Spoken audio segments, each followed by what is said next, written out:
আসসালামু আলাইকুম রহমতুল্লাহি বারাকাতুহ। সম্মানিত দর্শক শ্রোতা, আজকে আমরা সূরাতুন নাবার 14 নম্বর আয়াত থেকে 15 নম্বর আয়াত শব্দে শব্দে বানান করে রিডিং পড়ব। তাহলে আসুন ভিডিওটি শুরু করা যাক।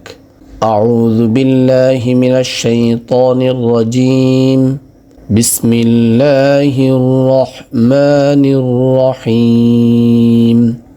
ওয়াও জবর ওয়া, হামজা নুন জবর একালি পরিমাণ গুন্না হবে, হামজা উচ্চারণে শক্ত হবে। জালাম জবর জাল, নুন আলিফ জবর না একালি পরিমাণ টান হবে।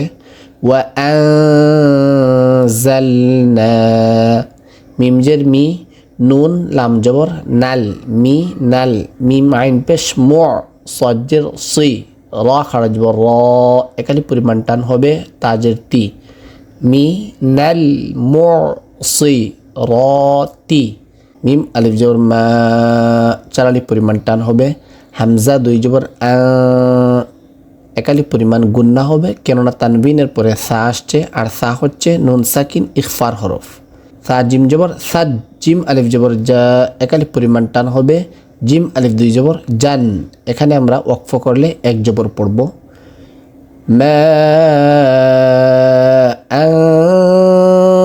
সাজ্জাজা,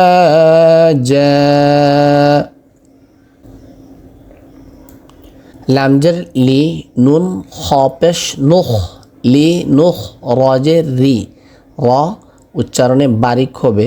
আমরা জানি রর নিচে যদি জের থাকে তাহলে র বারিক বা পাতলা করে পড়তে হয়। জিম জবর যা, বাজের বি, হা খাড়াজের হি একালি পরিমাণ টান হবে। লি নুখ রিজা বিহি।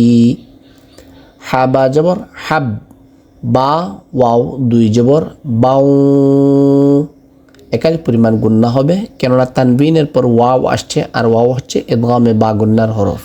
ওয়াও জবর ওয়া, নুন জবর না, বা আলিফ জবর বা একালি পরিমাণ টান হবে। তা আলিফ দুই জবর তান, এখানে যদি আমরা ওয়াকফ করি তাহলে এক জবর পড়ব। হাব্বাউ ওয়া নাবাতা।